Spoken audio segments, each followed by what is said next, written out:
Now coming on to our third section, that is the brace and the splints. In this section, we'll be briefly going through how to apply a cast splintage and how to give it a patient a POP, especially if we have decided to go for a conservative management of the fracture, and what are its complications, especially with the cast, and what is different types of functional bracing and what are its techniques, in which we can give patients. Functional brace means they are able to function normally and carry out daily activities, and we give a time for the fracture to heal on its own gradually. So what is the cast splintage method? When we are applying a POP, especially if you see this on this, for example, if you've decided to apply a POP for a tibial fracture, although nowadays it's recommended that in adults you almost fixed anything, but yes, in certain indications we can apply POP as well, and so that the POP for the tibia or distal radius, or especially the children, POP or cast splintage can be done as well. So what is the technique? Technique is the fracture reduction is first done under either local anesthesia or in form of at least enough anesthesia should be given to the patient so that the patient does not feel pain of the reduction maneuver. Then again, the reduction will be done by the methods I've already described in the previous section, that is the traction and counter-traction method. Once the distraction of the fragments is done, alignment is restored, then after that there are assistants who hold the fracture fragments in place because we have reduced it properly, and usually there are fluoroscope available in OR in which we can check positions. Whether the alignment is okay in anterior posterior plane as well as merolateral plane, and there's no rotational malalignment as well. And then we can check for the apposition and contact area if it's more than 50% or not. Then once we are done with that, then we apply a stockinette thread over the limb, which could be in form of a cotton and wool as well. And why it is done? Because POP, if it's applied, which is actually plaster of Paris, is once it's applied, it can actually results in produces heat and it can burn the skin down, so that you have to apply enough insulation so that the heat of the POP does not burn the skin. Then on the bony prominences, which has to be protected by the extra wool, sometimes we have to apply that extra wool because bony prominences are the areas where sometimes the POP once hardens can actually impinge on these bony areas, leading to ulcerations and wound, which can be later disastrous or could get infected later on. So then once we are done with the stockinette is applied, then we apply wool over it, and once we are applied the wool over it, the assistants are holding it. Either we are using some kind of fracture reduction table, or we are using assistants who can hold the fracture fragments together, and after that we apply the POP. Once the POP is applied, then later on actually there is called as molding of POP. While the POP is setting, we have to mold where the bony prominences, especially if you are seeing this tibia over here, the bony prominences would be mainly the ankle area, the heel area especially, and if it's going too up, this would be probably the tibial tuberosity sometimes as well. So we have to understand that the bony prominences, we have to mold it properly so it does not actually impinges over it. And what is basically the method? For example, if it's tibial shaft fractures, there is a 3-point pressure method. That is, 3-point pressure method means the pressure is applied at the fracture site, below the fracture site, and above the fracture site in such a way that there is a proper molding of the cast, and there is no area of the cast which is actually impinging on the certain areas, or there is more pressure applied, and the pressure is applied by the use of palms, not by the tip of the fingers, so that this POP does not sinks in and impinges on the certain areas. Intact periosteal hinge is under the tension, and usually the fracture site, if the close reduction is being done in only when we know that although the bones are broken, but on one side the periosteum is intact, so the blood supply would be adequate for the patient, and later on in the cast the fracture would heal. Now coming to the cast splintage. How do we have to do it? We have to expose the skin, check x-rays. Once we have done it, we know we're probably, for example, if we are giving it for distal radius fractures, you can very well appreciate the knuckles are free. That means these joints are actually free. Only the wrist joint is being adequately immobilized.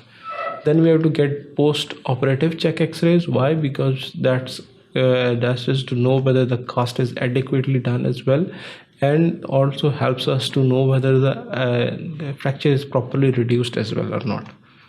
Then with shaft fractures, plaster includes joints above and joint below. For example, if it's radius fractures, then we have to go for you have to fix the wrist as well as the elbow. Or if it's, for example, tibial fracture, then we have to apply cast above knee. That is, we have to make it sure that we immobilize the knee as well as the ankle. Why? Because if the joint is not completely immobilized, that would result in either the movement of the proximal segment or the distal segment, and which can actually lead to malreduction later on inside the cast. And eventually, once the union occurs, this may be resulting in a malunion.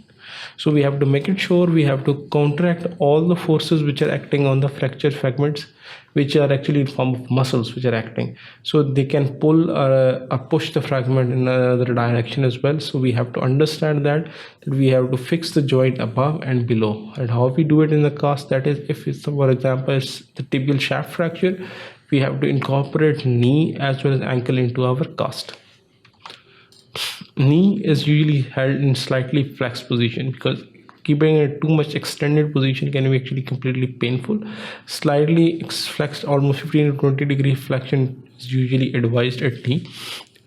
Tarsus and forefoot neutral are actually plantigrade. Plantigrade foot means that the foot is neither dorsiflexion or nor in plantar flexion, so it's plantigrade foot. Splintage must not be discontinued. At least splintage should be continued for the period of time. We have to get check x-rays at least 2 weekly, and once the union has occurred, then only we discontinue the cast or the POP. Discontinuing the cast midway or before the union has occurred actually came because the muscle would act on those fractured fragments and eventually would produce either a non-union or a malunion. So what are the complications of cast? Everything has its pros and cons. With cast, obviously, what are the pros is it's a very minimal kind of a surgery, very small amount of anesthesia is given, it's very effective as well. Fractured union can be achieved without a very large surgery, and there's no incision which can be given. But what are its complications? Complications include the tight cast can be disastrous, especially it could lead to compartment syndrome. It could lead to gangrene of the distal segment if it's too tight, and it could be very painful to the patient. There could be pressure sores. For example, if there's the heel area or the ankle area where there's bony prominences, if they were not properly covered, the continuous pressure over the cast would result in a pressure sores, and they can get infected later on, and it could be osteomyelitis for the patient, which eventually can be disastrous at times. Then skin abrasion and laceration, these are usually done when we are molding the cast, and sometimes we are applying too much pressure above or below the fracture segment, leading to at certain points this POP or the cast may be impinging into the skin in form. Once it hardens out, it's kind of a needle which continues impinging in, eventually leads to skin abrasion and lacerations. Or it's a loose cast. If it's suppose a loose cast, it's not too tight, rather it's too loose. Now that would mean that fracture fragments can move inside, and there are actually muscles which are attached to that, and if the muscles can pull the fracture segment in different direction, that would eventually lead to malpositioning of the fracture reduction and eventually leading to malunion or non-union. So what is functional bracing? Sometimes we cannot continue the cast because, for example, if we are continuing the cast for, let's suppose, distal radius, we have to fix the wrist joint as well as the elbow joint. But if we keep the elbow joint, which is not actually the problem, for too long, that would result in kind of a stiffness. So that is where the role of functional bracing comes in, that at least it allows the joints to move randomly. One way of preventing joint stiffness while still permitting fracture splintage and loading is in form of functional bracing. For example, this is the brace. We can appreciate it over here, that this area is fixed, this area is fixed, the bones over here and here cannot move, but it's allowing the elbow to actually move at any level. So what is actually happening is the forces are transmitted from here towards here or here to here, but not bypassing the elbow. If it would have been in form of a cast, which would include the elbow actually, then the elbow would be rigidly fixed, and this means the elbow cannot move, leading to stiffness. It is actually used in fracture dislocation.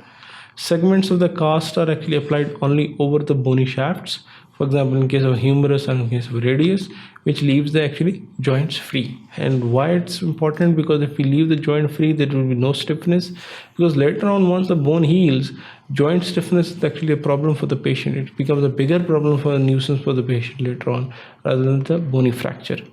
So it could be in form of metal or plastic hinges. Usually the metal hinges can be seen over here. Underlying there is some amount of plastic as well, so that the metal does not actually affects the skin or corrodes as well. The important point is it can be easily taken off. There are straps attached to it. It can be taken off. Patient can take care of the hygiene, take a bath or wash that area so that there is no this, and later on reapply it. With cast, yes, you cannot take that out on regular basis sometimes, and this actually results in once you want 4 weeks when the cast is taken out. Sometimes there's a problem with the arm as well, and there is some degree of joint stiffness as well is always present. So what is the technique? Fracture is actually stabilized first, as with the traction countertraction method, as in case of POP casting. Then hinge cast splint is actually applied, which holds the fracture snugly but permits joint movement. That is important. We have to make it sure the fracture fragments remain stable, but the joint is actually free to move. It holds the fracture through the compression of the soft tissue, and vascular proliferation and callus formation is actually taking place over there. And when the callus, soft callus is formed, this can convert itself into bony callus, and once the bony callus is there, then actually the bone is almost united. And then later on, even the cast can be, this brace can be removed, and the patient can freely move the muscle, so that the process of remodeling can take place. In this section, we have briefly gone through what are the different techniques of applying a POP cast, what are the complications which may be associated with POP casting, and what are the different methods to avoid joint stiffness. Especially the use of functional bracing has come in, so that with the conservative management of the fractures, which is a form of a cast, was actually resulting in a lot of joint stiffness and immobilization of the joints. For example, when we are applying the cast, there are certain things which we need to remember, that there are 3-point fixation method, that is one joint above and one joint below, and one point is at the fracture site. We have to make it sure the cast is not too tight or too loose. Especially we have to take care of the bony prominences, because there could be pressure sores, or there could be lacerations or due to impingement of the cast. Thank you very much. Keep watching sqadia.com.